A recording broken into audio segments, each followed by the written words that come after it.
Hello, hello. Hi, everybody. We are here live at Ollie's Pub in Cape Coral for a Democrat and a Republican walk into a bar. Got some folks in here today. I got my daughter Evie's come with us.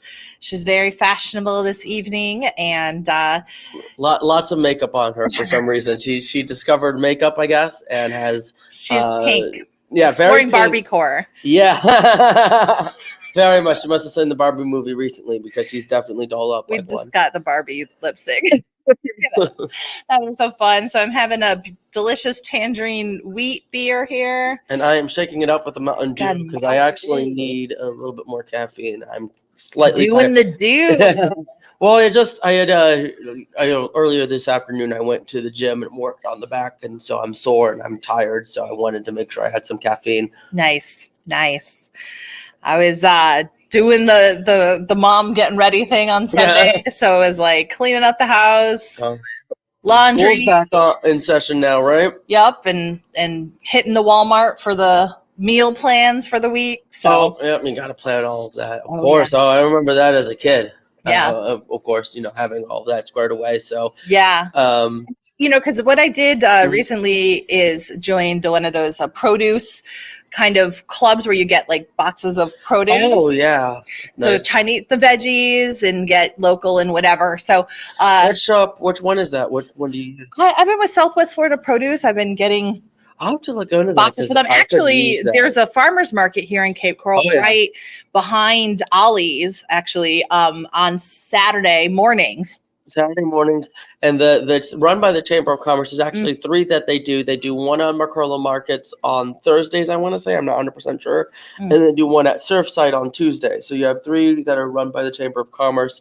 yeah. And it's great if you actually have food stamp benefits. One of the things they do Yep. is if you, they have a card machine where they will transfer the food stamp benefits. You can put in like $20, $25, and they give you tokens to spend.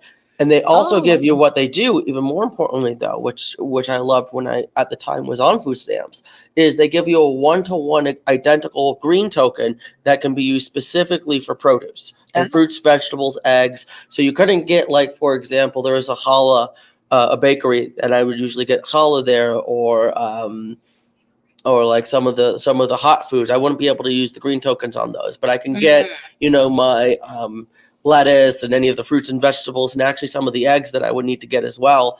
I was able to get with those green tokens, and so that's an added bonus. So it makes sure you can stretch your food stamp dollar out if you're one of those individuals here in Cape Coral that is on SNAP benefits. yeah, that's great. And, helping small businesses. So, Mhm.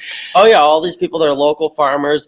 One of the vendors that sells honey, the bees that produce the honey, is here in Fort Myers off of Cleveland, which I thought was pretty cool. very cool. But they're all across, if they're not local, they're within hop, skip, and a jump from us, Plant City, Right. in Florida, basically. Yeah, I love those small businesses. And so but the thing is so I got like this big box of produce, right? Yeah, okay. And so it's like, if I don't eat it all, like I Yep. have to plan it. So it's like, I got like a cabbage. Like, what am I gonna do with the cabbage, right? And Yep. it's like, oh, I got this other thing, but it's great. So anyway, so that's why I like had all my meals planned out.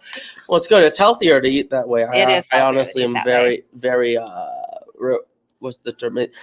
Impulsive when I eat. I just eat when I want to eat, and I have that Uber One uh, subscription, and so I just get discounted Uber Eats whenever I'm just like Nice. hungry. It's like I'm craving a sandwich. I've been trying to do more like Smoothie King and stuff like that to try to be more healthier, but it's that mixed in with like sandwiches from Lenny's or like a pizza Nice. or I also hit the Asian supermarket, and pretty cool, yeah. like I lived in Asia for 8 years, so I like filled up a cart at the Asian supermarket, like all these things. So like me and the kids tonight, we're doing DIY sushi, which is like it's like deconstructed sushi, so the kids can like make their own. So if they, because if I make it a roll, then somebody doesn't like something, so they can make their own. We get some nice fresh rice, and yeah, have a good time. Soba, my kids love soba. They're so picky, but they'll eat Japanese food What's because soba? soba is buckwheat noodles. So they're like long and they cook really quick. And Okay, they actually I'm have sure high I fiber. know if I like saw them. Yeah, you they're brown. They're like a brown grayish noodle, Japanese Okay, style noodle. okay. I think I But know what you're it's talking good. The about. kids like to eat that. They put the soy sauce on it. And so good. Anyway, That's interesting. so that's what I was doing this way, planning. Well, that's the thrills of a parent. I don't have Oh, that I honor know. as of yet. To my knowledge, I do not have any kids, as I like to say. Fantastic. But you never know these days. Oh my goodness. All right. So we're going to be jumping into some of the politics. Oh, by the way, obviously, I'm Sean Hartman, the Republican. Okay. And Cindy Vanier, the Democrat. Democrat. Gotcha, introducing ourselves. I would hope you guys know us by now. Yeah, so we're going to be talking about some of the issues this week, and one of them, of course, is If anyone follows me on Facebook, you know how much I'm tired of this. This is like we have to talk about this every single week. But I think this is the last one, so I think we're good for a while. But the point, I think this one is actually a little bit, what's the word? More interesting, I guess you could say. It's different than the others because all the other ones are federal indictments, and this is a state indictment. So this is one there's also state indictments in New York. Oh, you're right. Yes, New York does have a state having indictment. to do with the fraud in his nonprofit. That's a good point too. But that this one is another state one. That's another state Georgia. one. So in theory, a president wouldn't be able to pardon it. So either true. him or if Vivek Ramaswamy, who's pledged to pardon President Trump, he couldn't pardon him for the Georgia charges, or in this case, the New York charges. But what's interesting is that Governor Brian Kemp would, in theory, be the one able to pardon him, and it makes me laugh because of all the attacks he's been doing on Brian Kemp and whether or not he would actually pardon Trump in a theoretical situation in which he would be charged, with a crime. Yeah. I actually still think he would, though. Because there's rumors he's wanting to run for Senate in 2026, and that would appease all the Trump supporters who are mad at him for, not accepting the results of the Georgia election. To win. He did not. That's true. He did not in Georgia. But that's because David Perdue was a crap candidate as well. He was running, but it wasn't just that. I mean, he was running against Stacey Abrams, the most recent gubernatorial election. Yeah. And it didn't matter that he went toe to toe with Trump. So, I mean, but yeah, so this is different because it's state level. In our country, actually, the states are the administrators of our elections, both federal, state, and local elections. Exactly. So it does have to do with the big election lie. It has to do with specifically his actions in Georgia related to the intimidation of one of the elections workers, the perfect phone call. How many thousand votes? Brad Raffensperger. And then interestingly enough, it was RICO, which is the racketeering one usually designed to take down organized crime, that included 19 or 18 other people. So finally, the metaphors of him being a mob boss just tie in with this racketeering. It's like nice little bow on the Trump as a mafia don. But well, yeah, I mean, he just. And Rudy Giuliani being part of that. Rudy having gotten his notoriety from trying RICO cases against the Italian mafia in New York, which was only then replaced by the oligarchic-backed Russian mafia, which has now got deep ties with Trump and his properties in various parts of the country. So good times. No. So yes, once again, another indictment. Like I've said before, I'm so tired of it all. I'm more interested, and this is the same with the Hunter Biden stuff and the Joe Biden stuff. And that's the other thing that's interesting about this. We are in an election where there are special counsels investigating the two leading candidates for president of both political parties. No, there's one investigating the son of a president, and then there's one investigating the Republican That's candidate. A fair point. Fair point. But the point is, it's a very unique situation to be in with these special counsel investigations and the intertwining of essentially the political and electoral process and the judicial process. And we're definitely seeing this with trying to schedule the Trump hearings. And I heard that, I guess, Trump wanted to try to push it all the way to 2026. One of them, I think the Jack Smith one, wanted to push that to 2026, which is ridiculous. And I still think all of these, I would want them to be taken care of before 2024. But Trump doesn't want that because he wants to delay. I mean, it's Fani Willis has recommended that the trial for the Georgia cases goes on March 4th, March 2024. Yep. So all of That's when she these, had they're recommended it they're to all go going to be. on. There's one in January. There's one in March. I heard one in April. There's two in March. Two in March. Okay, there's two in March then. But again, it's like you're taking him away from the primary season, obviously. So that's why Maybe I think don't be a criminal. maybe I don't know. that's why I'm saying that it would be. I feel like it would be, president, as we discussed last week, even legal scholars, as part of the Federalist Society, had said that because of his involvement in these criminal activities, including an insurrection against the United States, he has violated the 14th Amendment, Section 3, and should not be allowed to run for president. And I would agree with that if he ends up getting convicted of that, for sure. It's my understanding that the conviction is not necessary. That's what the Federalist Papers. I get that that's what the Federalist Papers say that, but I don't see how you can impede or prevent someone, deprive someone of their rights of due process and their right to run for office and be politically involved if there's just an accusation and not a conviction. So. That's I would disagree if the Federalist Papers say, if Federalist Society, not Federalist Papers, but the Federalist Society, if they're saying that his involvement alone without a conviction of any crime or any illegal activity or insurrection or whatnot, if that alone, an accusation is enough to prevent him from running for office, I vehemently disagree with it. I would need a conviction. And again, we discussed this also a few weeks ago, how I would support a rule with the RNC to prevent any convicted criminals from being the Republican nominee. Because again, we have to take the moral high ground on this issue. We're supposed to be the party of law and order. We're supposed to be the party of moral goodness, and this is something that we should take a stand on, that if you're a convicted criminal, you shouldn't be the nominee of the Republican Party. Not the party of thuggery and organized crime? We should not be the party of thuggery and organized crime. I think I can definitely agree with that statement. Well, fantastic. Best of luck to all of you then. As these trials go on.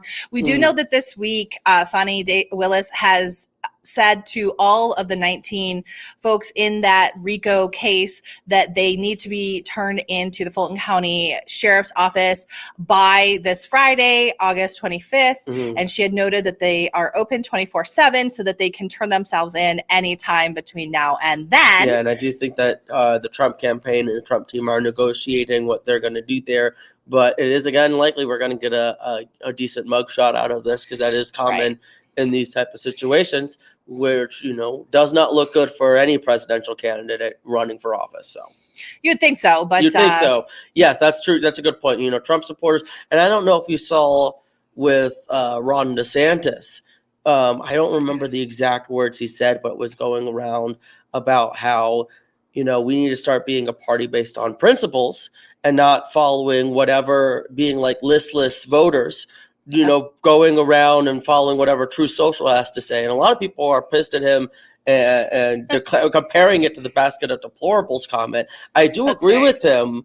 We need to put, truth and principles over personalities. And, regardless of your position on Trump, he's not like a god. And there is a bit of a cult of personality with him within some in Republican circles. Yeah. And it's concerning to me. And that's not to say that that's not me trying to bash Trump or anything like that, but that attitude, that mentality of he's perfect and I believe everything he says is insane. And it's the type of stuff you've seen in like Nazi Germany and the rise of fascist governments in World War II, where they put there's a supremacy of the leader, a supremacy of the head. Actually, it's very much like North Korea. Oh, yeah. Well, I wouldn't say we're at the North Korean extremes yet, as of yet. No, there's a lot. Like, they'll paint pictures. Kim you got some pictures. Doing something. He's like. We actually have one of those. We have a similar portrait or something like that. At our headquarters. It says Rambo and on the top of a tank, and the one where there's like one with him and Jesus. It's the same type of shit, it's a cult of personality. Yes, I think that, I don't think that's every Trump supporter, to be clear, but I do think there's this faction where he talked about it. I go and shoot someone in the middle of Fifth Avenue, and they'd still support him. And again, not all Trump supporters, but definitely a decent faction of them. So that's speaking of that faction and everything. We'll see this week. Yeah, we'll see this week how that works. We have the presidential debate. Yeah, but ahead of the presidential debate and ahead of all of the people in the indictment having to turn themselves into the Fulton County Sheriff, Trump is doing a press conference with a supposed 100-page document that is supposed to completely exonerate him. So we'll be looking forward to that. Monday, you said? Yeah, tomorrow. Oh, I did not know that, but I will. But the debate is Tuesday. The debate is Wednesday. The debate is Wednesday. So some folks are thinking that this is a way for Trump to take the wind out of the sails of the folks at the debate. Well, there's that, and that's probably the case too. And of course, he's counter-programming with Tucker Carlson. So I actually think, because the reporting is that Trump decided he's not going to debate, but Trump also never signed the loyalty pledge, which was a requirement to do the debate. So I think what had happened is most likely he might have been in contact with Rana with this or not, but he basically said, I'm going to say I'm not going to go, even though you technically wouldn't be inviting me because I'm not signing this loyalty pledge. So it allows him to say he made the decision to do it, like how someone like who gets broken up with says that they're the one who broke up with them. It's not the case. It actually turns out, even if he did want to go, because of that loyalty pledge and those requirements, he would not have been allowed on the debate stage, which would have created an entirely different issue. Or Ronald McDonald would have just folded and let him on. Fascinating. But that's the first part. But now we still have 8 people because Francis Suarez bribed enough people with $20 gift cards to get on the debate stage. Wonderful. So, and I missed the cutoff, so I had clicked the link and I just left it there, and I never gave him the donation, and then he qualified and it was done. I was like, no. That's an important lesson to everyone on procrastination. That's the thing. I miss Doug Burgum's too. Yeah, bribe me, baby. Yeah, Doug Burgum was doing it too. I got a free book from Perry Johnson, though. That was his little thing. It was his 2 cents to Save America book. That was when he was doing it very early on. But I had actually, so I donated to $1 to most of the candidates, even before any of them did their spiel, because I believe that I wanted to see a good debate stage. I wanted to see a good debate of policy, and I actually talked to someone at church the other day who's a member of our Republican Party, our REC, and we were talking about how, okay, Trump's not going to be at the debate stage. What's that going to mean? And she was like, well, this is probably going to be good because we're going to actually have discussions of policy. Like, Trump is a vacuum that sucks everything out of the room. Like, you're actually going to be able to understand like where these people stand on the issues, and you're going to have more of a traditional debate, which I'm excited for, and I really want to see. I mean, it sounds great, except for Trump has got like 60% of the primary vote. So yeah, true. This is like a big nothing burger. It's a big nothing burger. Yeah, it does seem. It does. Exercise of futility is where my mind was going. But yeah, it really does seem like with his poll numbers right now that he's going to be the nominee. Again, anything can happen in these races, but I mean, he's basically on 50% or higher, and like no one's even coming close. Even the people who are like getting into second place, they're all like basically vying for second place in hopes of being the anti-Trump candidate. But look at where that went in 2016. It did not work.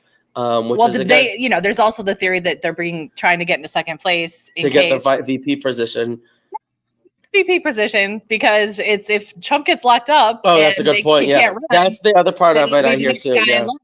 Yeah, exactly. That makes sense. But then the question is, if he gets locked up and we're already like halfway through primary season, what happens to that? Basically opens up the delegates. It becomes a convention fight. So that could. Ooh, wow. That'll be fun. That would be. That's literally what's going to happen, Sean. Oh my God, I didn't even realize that. Holy crap. Yeah. And then there'll be people that, like you said, that let's put together a law that says, somebody is convicted, they can't run, or there'll be people who will be throwing the 14th Amendment out there. Yeah, this is We're gonna. It's you're. I did not even think about that. You're absolutely right, and I am a student of history, and I am familiar with how some of these historical conventions, Yep. when it's gotten to the convention floor, pre-primary, most of them were just all of them were decided by conventions anyway, and delegates. Yeah, there's no rule, and I don't know in the Republican National Convention anymore, but I think that the convention still has the power to nominate their delegates, right? So they get to determine who's going to be their nominee for president. They don't necessarily have to follow the primary process. Yeah, well, what it is when you, it's kind of like the Electoral College. When you vote in a primary or a caucus, you're not voting for the candidate, you're voting for that candidate's pledged slate of delegates. And Right. so in theory, then that pledged slate of delegates can be released by the candidate. And I think individual states have different rules on that.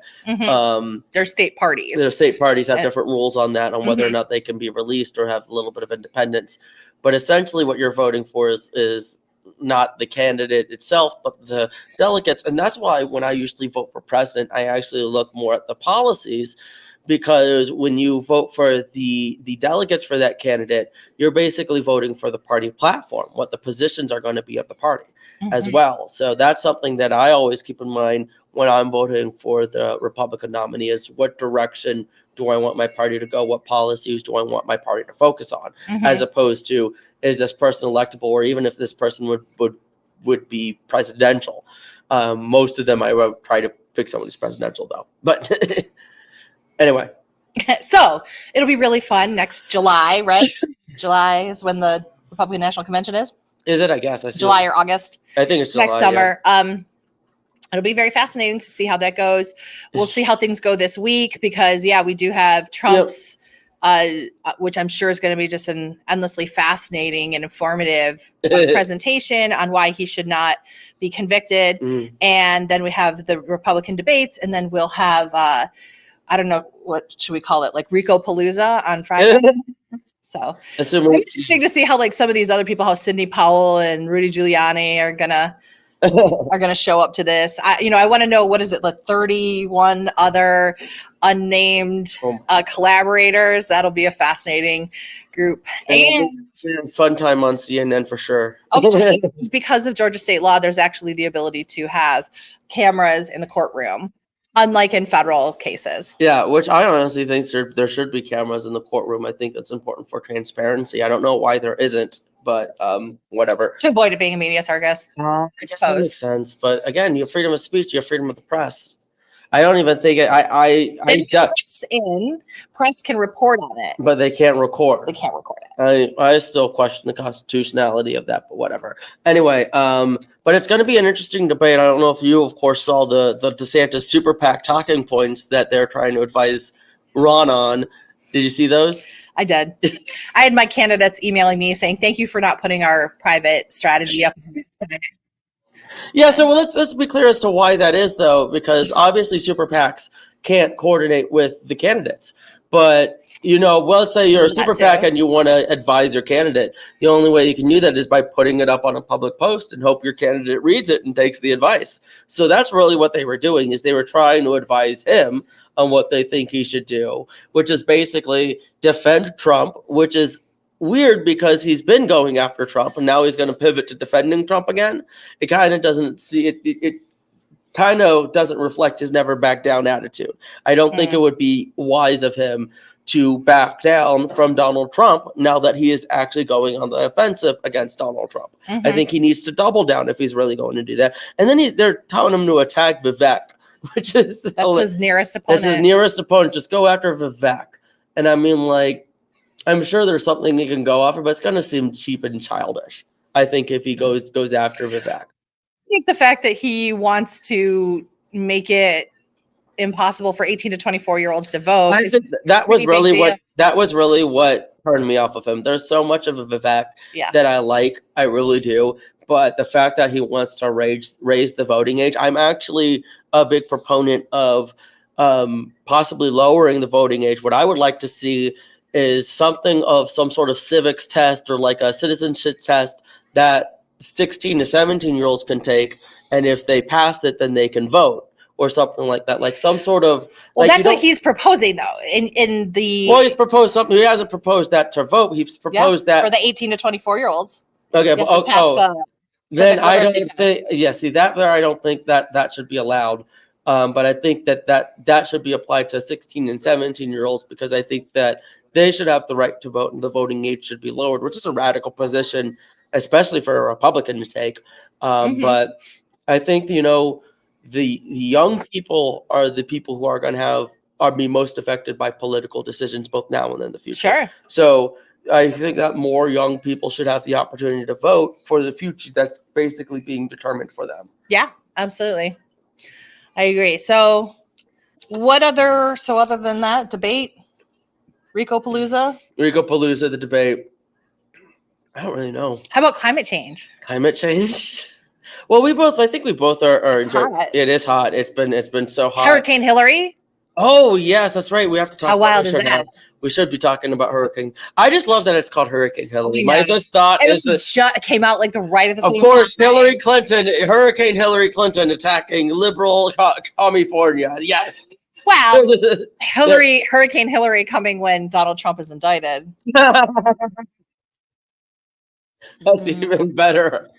Yeah. No, and I work at a call center, and one of the customers that I was speaking to was out in California, and they were preparing for the hurricane. And obviously, being a Florida resident and being familiar with how all that works, I gave her a lot of advice, which was essentially, get to high ground and get your vehicles to high ground. Los Angeles and California is used to flash flooding, but they're not used to hurricanes. So obviously this is going to be, I think it's going to be very similar to like what with Superstorm Sandy with New York and New Jersey. They weren't prepared for that because they weren't familiar with hurricanes like people in Florida and the storm surge. Yeah, the storm surges and everything. So I think you're going to have a similar situation with Los Angeles. The good news is it is now a tropical storm. That was the most recent news.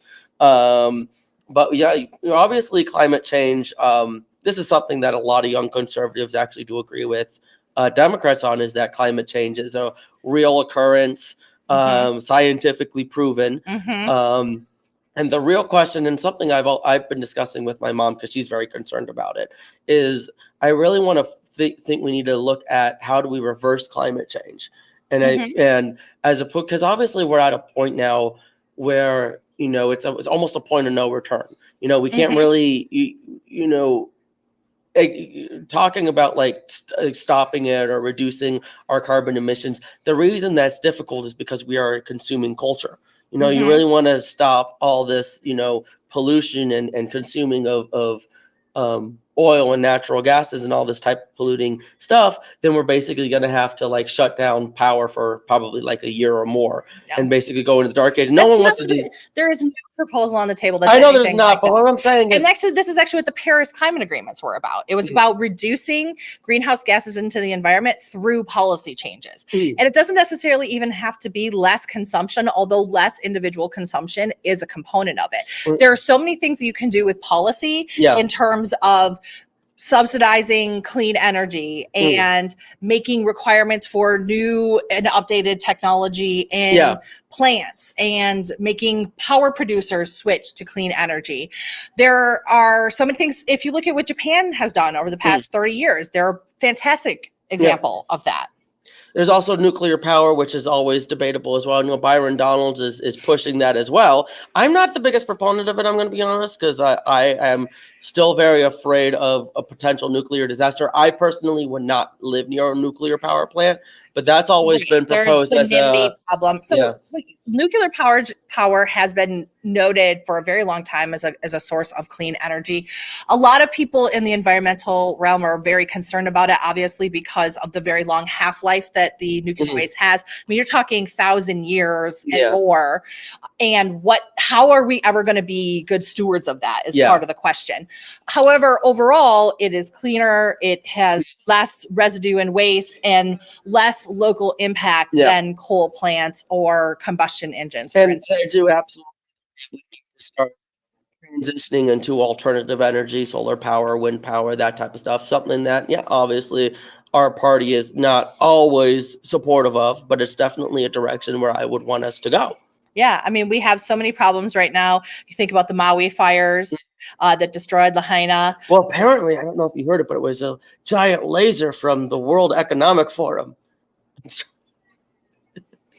There is apparently that rumor that I've seen in right-wing circles that there is a giant laser.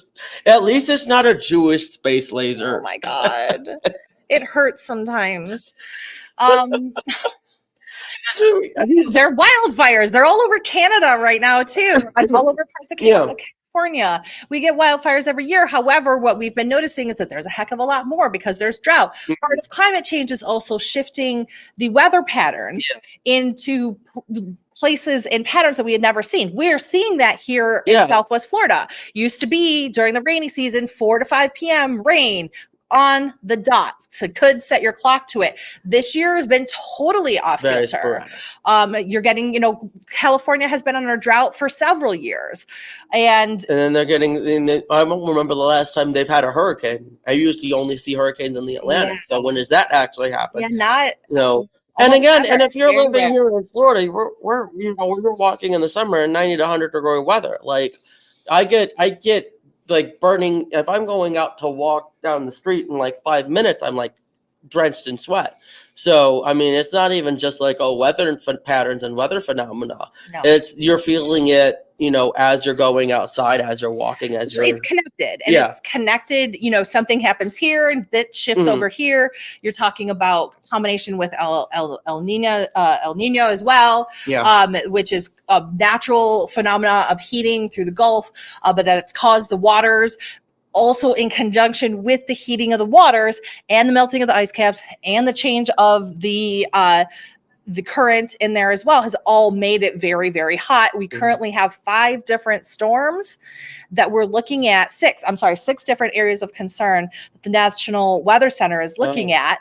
One coming off Africa, 2 coming a little bit further off of it, 1 down by South America, 1 that is going to basically turn up and just absolutely obliterate Haiti and the Dominican Republic, and 1 that's kind of hanging out over Texas and may or may not actually form. And that's part of the El Nino, but it's also part of the superheated waters that we're seeing. And we don't know. There's so many things that the climate science, especially people who study hurricanes, are seeing, and they're going, well, we don't even know how to predict because the confluence of so many changes makes it really difficult to predict. Yeah, no, I mean, I'm not a climate scientist, so I'm not any form of scientist. I'm actually very bad at like the natural sciences in general. But as again, I think there's no denying the effects of anthropogenic global warming. I think the disagreement, of course, when it comes to Democrats versus Republicans, or what the disagreement really should be is how much of it is government involvement and how much of it is private sector. I do believe you're going to, at the very least, need a partnership of both. Absolutely. Because you can't, government can't do it on its own, and private sector can't do it on its own. And we have to be realistic too, because I think a lot of the concerns that Republicans have about, this transition into clean energy is the affordability for consumers. They don't give a shit about that. Let's be clear. They care that their donors are big oil. Byron Donalds doesn't give a shit if I can put gas in my car. Come on. He doesn't. But he cares that Chevron and Exxon are giving him money, and they tell him, talk about how expensive it is going to be for the regular guy. Well, it is going to be expensive. But they don't care about how expensive anything is for anybody else. Why would they care suddenly about this? Well, if regardless of whether he went like this, so he knows. Yeah. Right? It's a line. It's a line to get people who would ordinarily be on board with it to think twice about it. But then but it doesn't make it false. That's the problem, though. But actually, it is false. It doesn't really matter. First of all, it doesn't affect us here at all how much natural gas costs because our homes aren't heated by it. Good point. Second of all, oil does matter, but we're producing oil. The United States has been for a very long time, since Obama, a net producer of oil and a net producer and exporter of natural gas. So the idea that, we need energy security and blah, blah, blah is happened. We've done that. And the prices have to do with cartels and production. Yeah. And guess what else disrupt that? hurricanes. Okay. So when we have other components Yeah. of climate change, they can negatively affect the pricing and the availability of oil. That makes sense as well. But yes, that was the other aspect of the concern of at least the stated concern of Republicans. And I would say it is my concern that if we're going to transition into clean energy, we have to make sure it doesn't become too expensive for average Americans. And I think that's fair to ask for. I mean, I think it's all a matter of how you do it, because Yeah, there's exactly. also subsidies for transition to solar power. But guess why you can't have your house powered by solar power? Why can't I? Because FPL will not allow you to do that. Oh yeah, no. They have a monopoly on energy, along with Duke and all these other folks who provide energy in the state.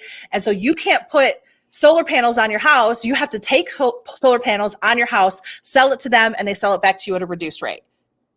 That is ridiculous. Yeah. Right. Yeah. Because guess what? If everybody in Florida put solar panels on their home, they would be irrelevant and they wouldn't be making money. Exactly. Yeah. So and guess who else funds Byron Donalds? The utility companies, I'm assuming. Yes, both FPL and Duke. And by the way, FPL was involved in the fake candidate scheme a few years ago that was actually resulted in JRR, one of the leading climate change activists and climate action activists in the Florida legislature. They put up a candidate with his exact name, and who was not actually a politician, was not actually running, but confused voters, and he lost by a very small margin. And there have been reports that have linked them back. It was a political research that had put it back to FPL-funded candidates. Well, I will agree with you that these utility companies have way too much power in our state. Like, even compared to like Big Sugar, you can't even go after. I mean, you can have candidates who go after Big Sugar, but very few, at least on the Republican side, will go after the utility companies. Sure. And that's a huge problem because, again, they're monopoly on this, have monopoly on this. And again, they're the ones, raising everyone's rates and doing all of these things.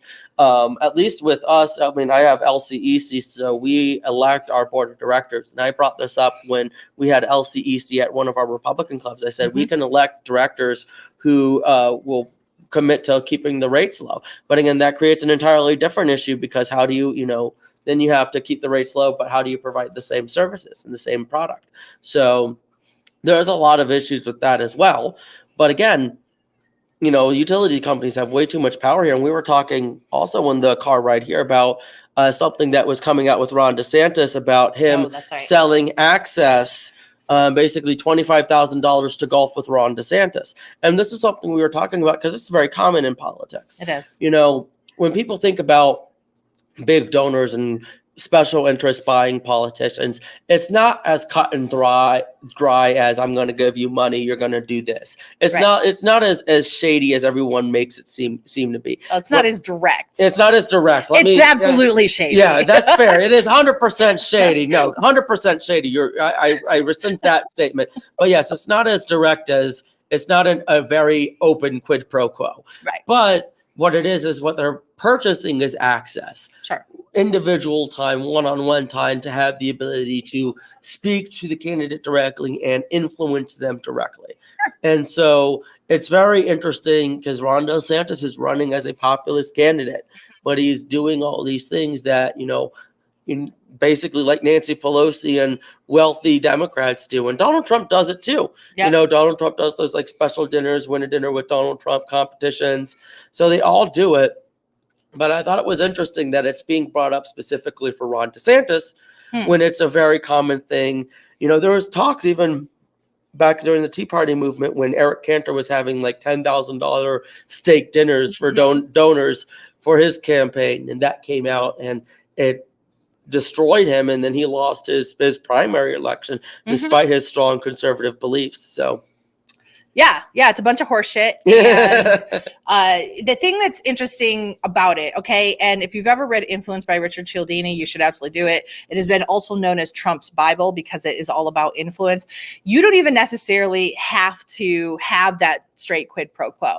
Just the fact of somebody giving you money, especially those extremely high amounts of money, make you feel emotionally and psychologically indebted to that person. There's like an obligation. Yeah, it's an obligation. It's a social obligation. And so when something is related to them coming up, you're going to be favorable to them because you want to maintain that relationship. So a lot of times, and this is where unfortunately the limitations of our system come into play.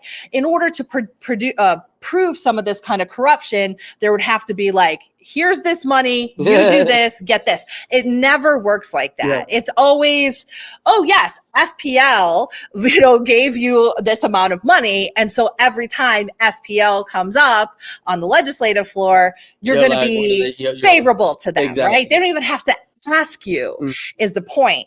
And it's a very dangerous thing. It's one of the big reasons why progressive Democrats have been against having this level of dollars in politics. We've been against Citizens United and are really interested in having campaign finance reform, because when you do that, you take away the leverage that all of these special interests get by simply giving.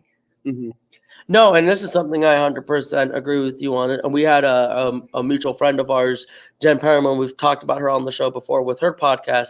That's one of her big issues that she talks about is the amount of corporate influence in podcasts. And we've both been on her podcast as non-corporate members of our party, people who are very much against corporate money and corporate interest in our political process. I'm a very big believer in campaign finance reform, and especially here in Florida, we have a lot of dark money, a lot of like muddy stuff that is all secret and that no one finds out about.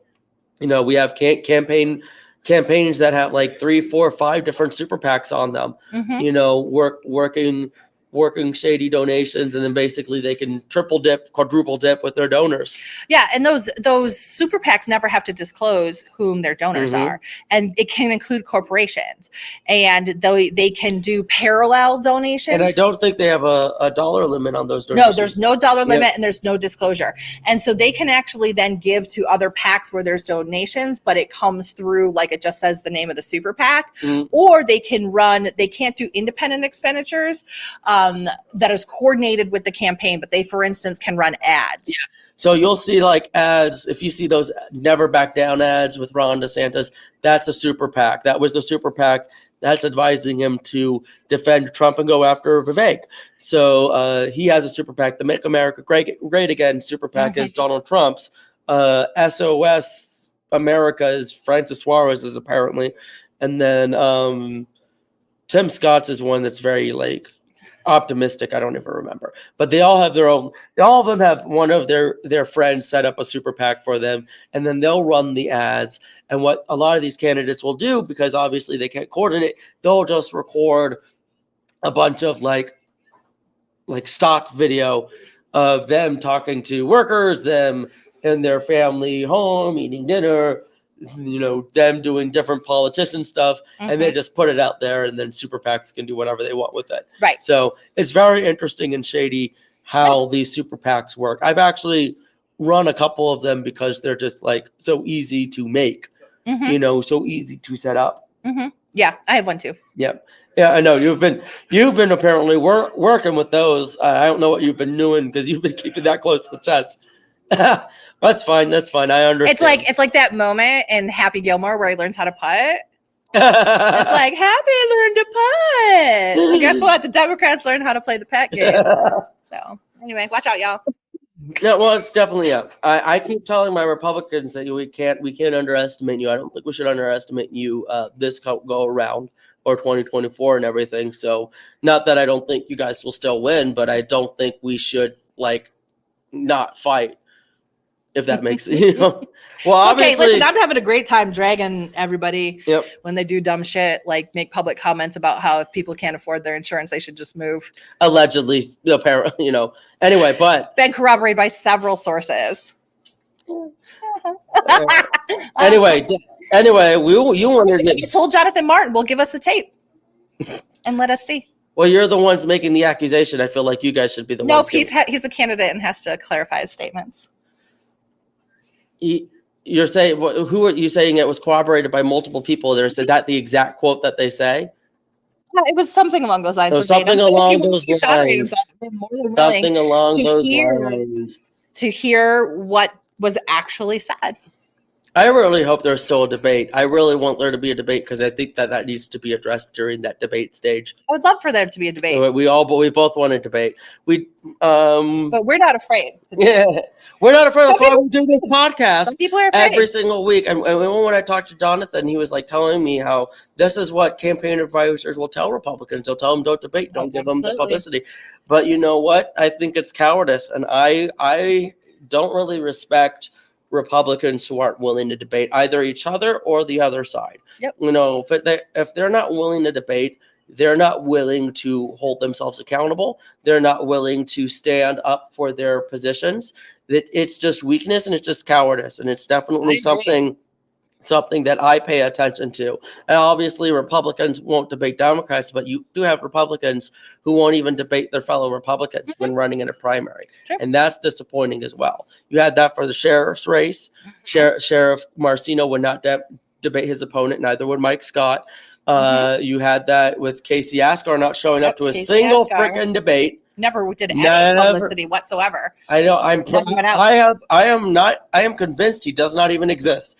I think he was just a internet troll that was created. I don't even know, but the dude doesn't exist. He was never at anything.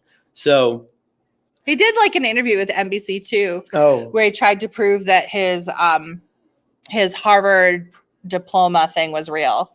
And then it turns out, because he would say it was like Harvard graduate, it was like what he would write on stuff, but he paid for like a online graduate, or it's like online leadership certificate for business executives. Essentially, it's like a $40,000 boondoggle for people who are executives or CEOs, so that they can say they went to Harvard and get access to the Harvard alumni database. Oh my God. But it's not like there's coursework. It's like a couple of webinars and meet and greets and stuff like that. So he's basically a Harvard graduate in the sense that he got a few month certificate from Harvard. He's kind of like a Harvard graduate in the same way that like I'm a member of the Chamber of Commerce. That's the same shit, like a little cheaper. It's like, but it's like, oh, okay, so I get my membership and then you give me the database and I can contact people and then I get to say, I'm a Commerce. Yep. It's like that. Yeah, he basically bought a Harvard degree. He bought a Harvard degree and he bought the Harvard alumni database because actually a lot of research has gone into like the value of higher education versus public education versus Ivy League education. And one of the biggest value adds of going to an Ivy League school like Harvard is the network. And so actually buying into the Harvard alumni database allows people with companies, they're looking for investors, blah, blah, blah, to buy into that. They get their contact information and then they also can be like, hey, buddy, I'm from Harvard too. And have a connection and they're more likely to invest in their company. That is embarrassing. Yeah. That is embarrassing. A way to cheapen the Harvard brand with that. Like, seriously. And Kathy, no, it is not an honorary degree. It is clearly a dishonorary degree. It's just a purchase, frankly. I bought my degree at Harvard Law. He did. Well, and it's like because he was talking about it and then they like in his interview and then he showed it on the wall and like I quickly looked it up. Like I goes like, here's the program and it is. I'm like, okay. So super fun. But yeah, like it's, and actually listen, if there wasn't the Ted Cruz consultant text on the last day of the primary. Oh, yeah, for Biden. Casey Asgar would have been the winner. I think so. I think it would have been Dane Eagle. It probably if could have been. Well, Dane, yeah, it was Dane was in second place with like it was like what 700 difference. Yeah, enough that he could have easily called a recount. He could have, but then he got a phone call from Ronnie Deere. And said, hey, how would you like to be head of the DEO? And he said, I'm in. Click. Step down. Yeah. He's better in like state administration anyway. That's where he got his start as Charlie Crist's lapdog. Super special advisor. Yes, and I'm still shocked that never all that like bureaucracy though. I don't know. Well, I don't think that's bureaucrat. Anyway.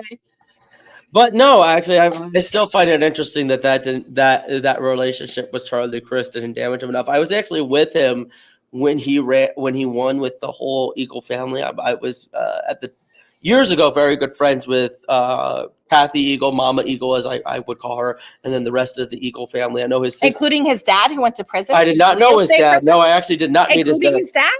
I did not. I did not meet Papa. He Eagle. was in. Yes, I do know. For real estate fraud at the time. Yeah, I didn't get to meet him at the time. No, I didn't know about that though. But and when I was actually talking with Kathy when he won, and she got a text from Charlie Crist congratulating him. And remember, this is at this time Charlie Crist he became a Democrat. Had become a Democrat. So because he ran for Congress that cycle. Oh, yes, that's right. Yes, he was running for Congress that cycle.